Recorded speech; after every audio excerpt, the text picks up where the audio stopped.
And I'm back. I am back. And this is Magpie's Thoughts, where anything is worth considering. This is our second little chat about the school system.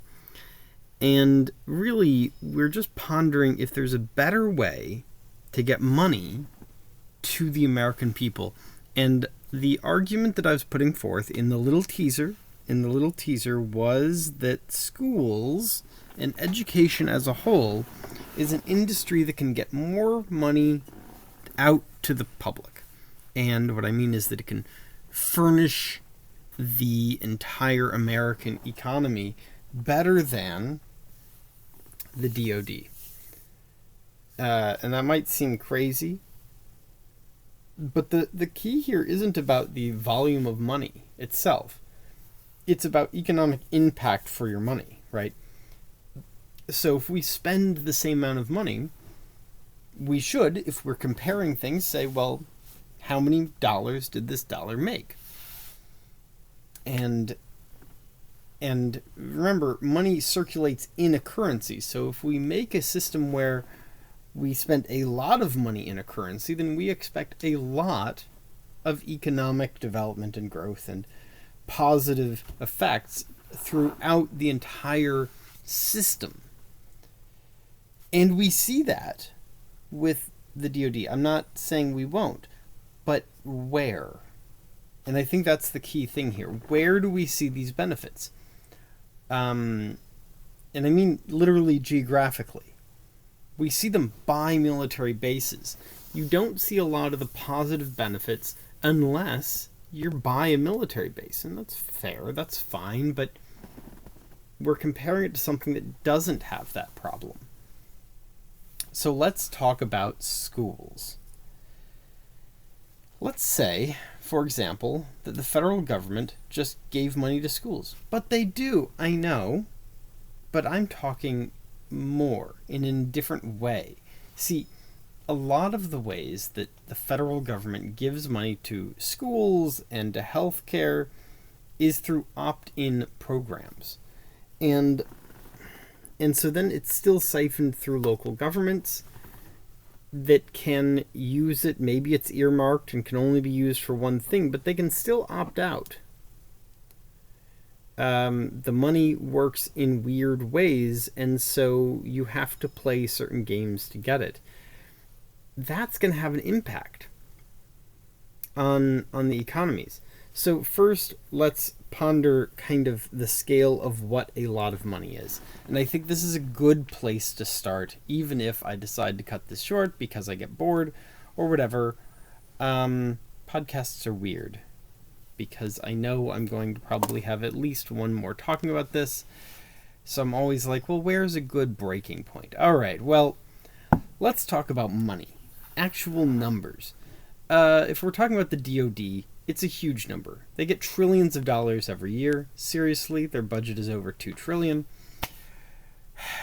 That's a little hard to wrap my head around. So let's drop down to just one part of the DoD, which is the Army's budget.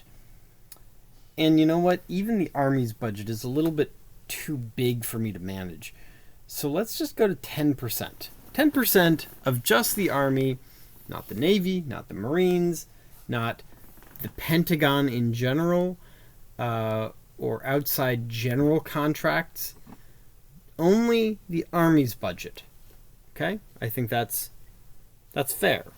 Okay? That number is $18 billion. Yep. $590 million. Okay? That's a lot of money. So I wanted to kind of ponder, what could we do with that amount of money? Okay, I'm not saying we're not doing anything, but remember, this is anything's worth considering, right? Realism, optimism, we're going to ponder where they connect. We're going to kind of see what could do. So I've pulled up a bunch of things that I think generally good things, not political, and see how many of them can fit into 10% of the Army's budget. Now look, if we're actually talking about reducing the budget of the Army, and that's not exactly the point here, the point, just to be clear, is much more about the scale of things and that if we reduced the entire military's budget by just 10% of the armies, right, but we distribute it through all the branches and all the administrative pieces that technically aren't part of any branch, that's all we're asking for. And what could we do with that? So first up, we have the National Endowment for the Arts. We're going to double their budget. Because I see what their budget is. It's about $210 million. We're going to double it. The arts are going to flourish. Fantastic. What about NOAA? You know, we're going to double NOAA's budget, and that's the National Oceanographic, right, Atmospheric, and also the National Hurricane Center is part of NOAA. So, kind of a big thing. But what about the USGS? These are the ones who track the earthquakes and the volcanoes. A lot of major important things that you got to keep track of and that you're working on, and projects to understand the world and predictive. Yeah, their budget, we're going to double them too. That means more scientists are getting grants, more people on the ground. The more money that we pour into a subject, the faster our understanding will be. If you ever said, why can't we have more warning time for an earthquake? Well, if we dump money into its research, maybe we could.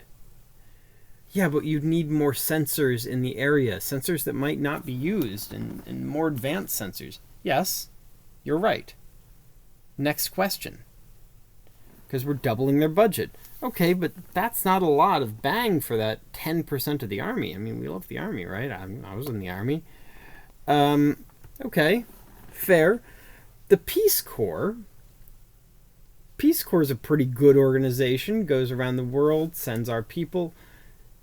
They do things in other places. A lot of it is teaching. Some of it is teaching English. Some of it is teaching agricultural things. Some of it's medical. All sorts of different things. But the thing is, their budget is not even $500 million. Not even half. So we're going to keep going. We have something like Peace Corps, but it operates in the United States. And its budget is only 1.4. So we're doubling all of these. We've doubled the we've doubled the NEA. We've doubled NOAA. We've doubled the USGS, the Peace Corps, AmeriCorps. And now we notice that the National Archives, because, see, we're talking about the different parts. The NEA is part of the arts, right? NOAA and the USGS are the sciences. Peace Corps and AmeriCorps are very much about education. And now we've hit the National Archives, which is history. Really, that's where it is. And its budget's pretty small. It's smaller than the Peace Corps. So we're going to double their budget to make sure that they have everything they need to preserve everything. And then we have Smithsonian's. Now, I want to be clear here. For both the National Archives and the Smithsonian's, we're talking about what the federal amount of money going in is. Okay? Both the Smithsonian's and the National Archives gets a decent chunk of change from the public, right? But that's different. We're talking about what do they get from the federal government. And so we're just going to double that level. Now there's also the National Institute of Standards of Technology. These nerds, and they are nerds, are the ones who try to make it universal language across different disciplines.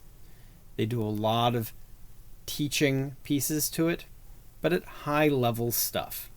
Industry teaching. What that means is I don't really understand, but I know that it's critically important, and they have a tiny budget, $358 million-ish.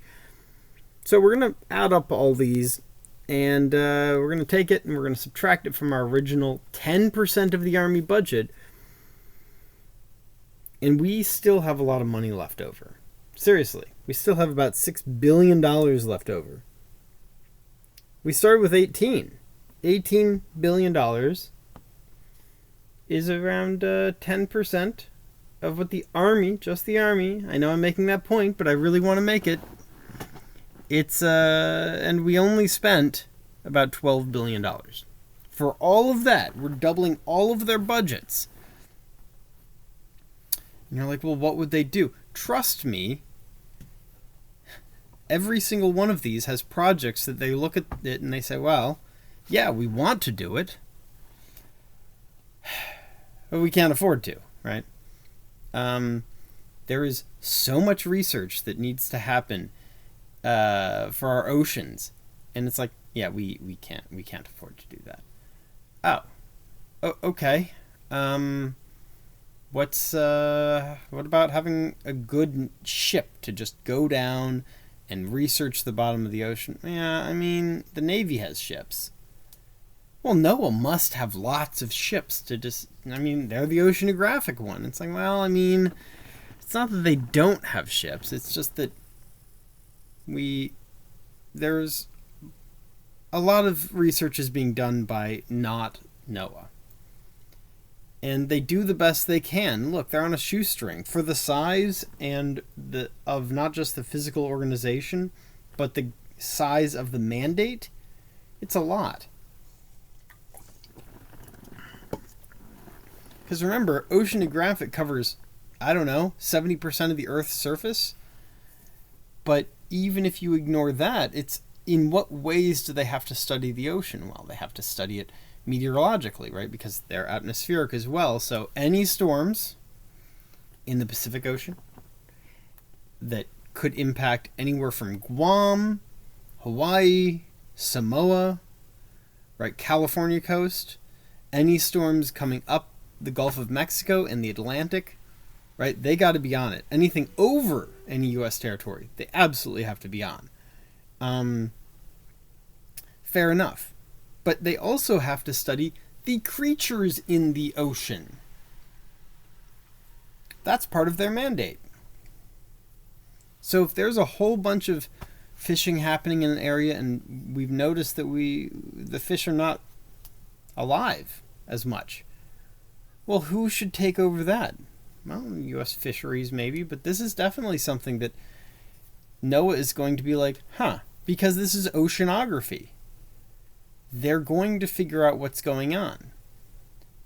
And you say, well, if somebody else can do it, right, and if you make their budget tight enough, they will just push these things. It's like, well, that overlaps with somebody else, and maybe they have the money to do pure research on what's killing the fish.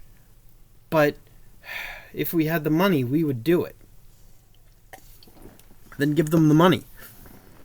But this, you might still say, what does this, all of this, have to do with teaching? I want to give you an idea of the scale here. We're not paying teachers enough. We're not giving enough money to schools. And money doesn't just mean, oh, I'm going to pay my teacher more. I mean, yeah, but also not just that. If the school libraries were stocked better, then teachers would never consider buying books out of pocket. But I know so many teachers that have. The lower the grade, the more likely a teacher has bought books out of their own pocket, which is insane. It's insane. And so, well, why don't they just buy books for the library? And they being the school itself, or the district, or the city. Because it's expensive, and this is an easy budget to cut, and we say, well, if it's a library, then once we buy the book, it's good forever. Yeah, because every 5-year-old is very gentle with books, and books don't become outdated, ever. And new books never get published. You know, it's so obvious, all the problems with that idea. And so you could understand somebody, being a teacher, saying, well, I get a discount if I buy books from here, and, you know, I can... it's not a lot of money. What's the big deal? But it is. It's a very big deal because it's your money. The schools should be doing all these things. You'd be amazed how much more teachers would make if they didn't have to buy any of their supplies. If the school was flush enough to say, Oh, you need something? What do you need? Yeah, okay. Because they weren't fighting for crumbs at the next level up, so they're not making it very hard to justify things. You need markers? So just a marker, right? You can come to us the next time you need a marker. Come on. It's the same problem whenever you deal with budget. Different principals prioritize different things, and their budgets are at different levels. So maybe you're at a school that does. You're like, wow, what? That's crazy. Why would you have to? Maybe decorations, but no, I'm including decorations. If I'm going to have to decorate a classroom using only what I can afford, and I'm being paid, you'd be amazed how bad some of these teacher pays are, then the room is going to stay pretty bare. There are, and I've looked this up, districts in America where if you want to live in the district, no, they do not pay you enough to live in the same district you teach. All right, well, that's what commuting is for. No, it's not. And so here's my idea. I've wound up for 16 minutes, and you can hear me getting... So here's the basic idea. How do we start doing this? We need to federalize the way we pay teachers. Not all at once, right? Not all at once. So here's how it works. We have a teacher scheme where we say we're going to create a few schools in America that are going to get kind of the ultimate extra special school. Think of them the way we treat military academies. Okay? They can be through established schools, but getting in is extra hard. Sure, you're on campus and everything else, but this special enrollment, it has its own process to get in here. And what makes it different? Well, the first thing is you will be like somebody going to an academy, one of the military academies. And what I mean by that is the school's free. Federal government just covers it. That's cool. Also, you'll be paid to go.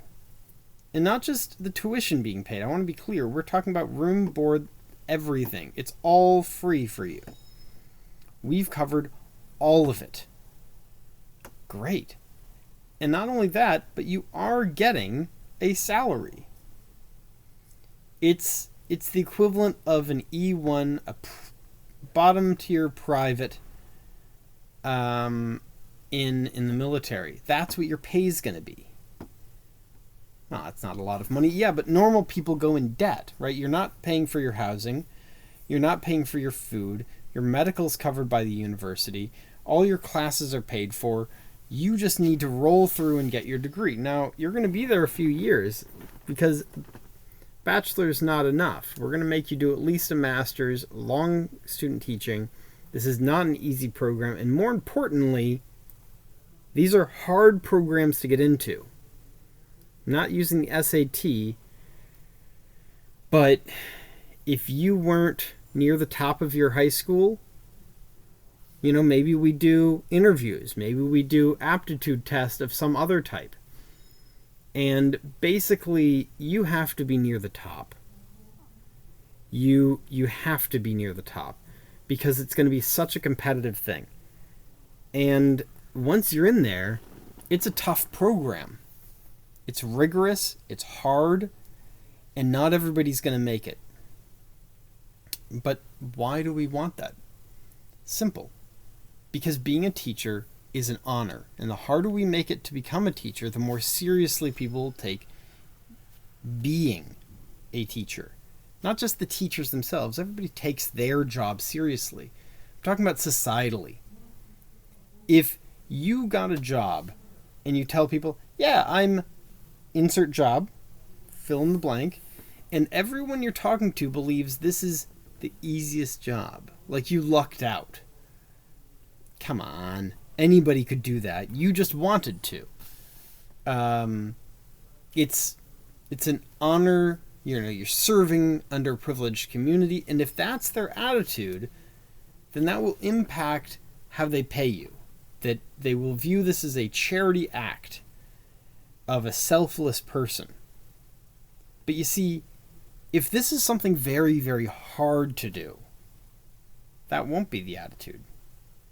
If it's like, look, I had to choose between, like, I'm a genius over here. We have somebody who's like top 10% of IQs ever.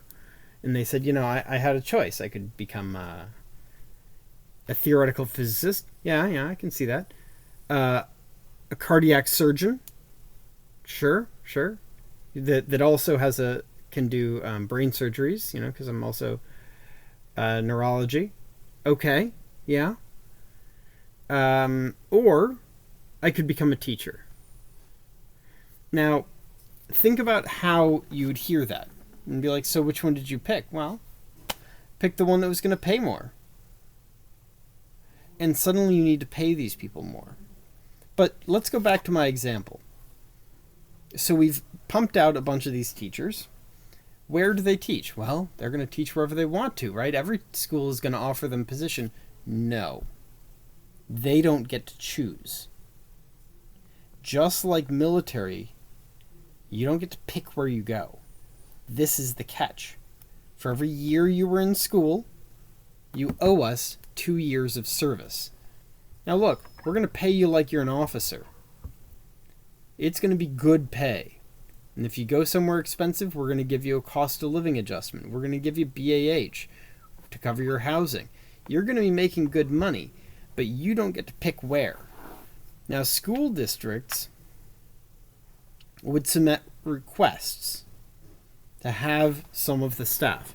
And at first, there'd only be a few hundred of these people that we'd be sending to places that really need help with teachers. But eventually, we'd be pumping out thousands every semester, okay? Because other schools would get accredited to this very rigorous standard, and suddenly we'd have more. And so what would we do with these teachers? Well, when they arrive at a school, think about how much better the school is just for having them. You're like, oh, well, what does that mean? Let's say you have a school, okay, and they've looked at their budget. They can afford one teacher. They can pay the teacher a little bit more than their neighboring communities. But that's not the problem. The problem is they actually have 4 vacancies. And they have an English teacher. They need at least another English teacher. They have no theater teacher. This is a high school. They have no art teacher. And if they were just being completely honest, yeah, they minimally need one more English teacher, but really they need 2. So they're looking at their 4 gaps, and they're looking at the fact that they can only pay 1 teacher, and they pay them well. Maybe they can be really cheap and nudge out 2 teachers with that amount, but who the heck's going to do this? And suddenly, this teacher gets assigned there. Now, that's not their money. They don't have to pay for that teacher. Suddenly, instead of having 3 to 4 gaps and enough money to pay 1 teacher well or 2 badly, they have 3 gaps, and suddenly filling them becomes more realistic, you see? Now you might notice there's another thing going on here. If we treat them like military, that has some other impacts. And one of them is that these people aren't trained locally. That means that if you teach locally and you are from the local area and you're taught locally at a college level, that any of the local mythos, unless they're actually true nationally, won't be part of the curriculum. So there's the 2 ends of this. The first is, I grew up in Virginia. There were some pretty crazy things about the Civil War that I was taught that, no, And that stuff would get stamped out because it's part of the national curriculum. Wherever they went to school would have to teach the national curriculum to get that kind of cool, awesome academy accreditation that they could be part of this program. So you can't teach this kind of local bias. However, on the other end of the spectrum is something like you want to be the Hawaiiana teacher in Hawaii. It's not going to be part of the program. It's not. The only things these teachers can teach are national subjects. Okay? So if you're like, oh, but then what if we can't afford our Hawaiiana teacher in Hawaii? Right, but you have 3 openings. You have a theater teacher, an English teacher, and you have a Hawaiiana. And you need to be able to afford your Hawaiiana. But suddenly, you end up with you're not having to pay for your theater teacher or your English teacher. And look at that. Magically, your Hawaiiana teacher can cover all that money. And it's doable again. See? That's the difference. We're freeing up their budget. Now, at first, a lot of school districts would be kind of hesitant. But then they would see the benefits, both financially and the students, because these are very, very well-trained teachers who are top of their game coming in, would have better impact on the school. Suddenly, school districts would fall behind if they don't have anyone, if they're refusing. And so everyone's going to want these teachers. And if you're a teacher, you're going to immediately see the value. Because you mean I get paid more? Yes. A lot more? Yeah. School districts will be excited that you arrive. And I have retirement benefits? Yes. I have all these benefit program. Yeah. I'm going to do it. Right? If I can get in, I'm going to do it. And as the years go on, more and more people who want to be teachers will try to get in. Right? It's changing the way we view teachers, but it's also, you're like, well, that creates 2 classes of teachers. Not for long. Because very quickly, we'll just keep expanding the program while keeping it just as hard. Well, maybe at first we say 100 applicants max, and we'll only accept that if over 200 apply.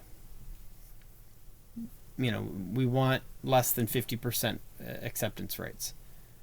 But maybe we always keep it at 50% acceptance rates. But what changes over time is that we eventually get rid of the cap number of students, because we have a lot of different schools. So it's a networked thing across different campuses. And so we have students who can go to the special program in their state, but they still have to get accepted to a nationalized standard. These become the upper crust jobs. These become the elite professions, because if you've been teaching with us for 16 years after getting this special accreditation, these are the ones that get snapped up by private schools, right? They're elite. And eventually it becomes all teachers are being produced this way. And we would accommodate the budget until we hit that point, slowly building it up so that people can get used to the idea that becoming a teacher is hard and they're paid federally. Now imagine, fast forward a little bit, you're a school and you're the principal and you're looking at your budget. Your budget hasn't changed for the last 10 years. Inflation's hit. But what's changed is this is the first year you don't have to pay any teachers. All your teachers are federal. That changes everything. Now, I'm sure there are people who are part of a union who are going to hear this, grab their pitchforks, and I'm like, but everything's better for you. Everything's better for you. This is harder to become a teacher. And in every way, your benefits. Oh, you get paid. I mean, anybody who's part of your union, you're going to get paid more. Isn't that something? What about days off? Better.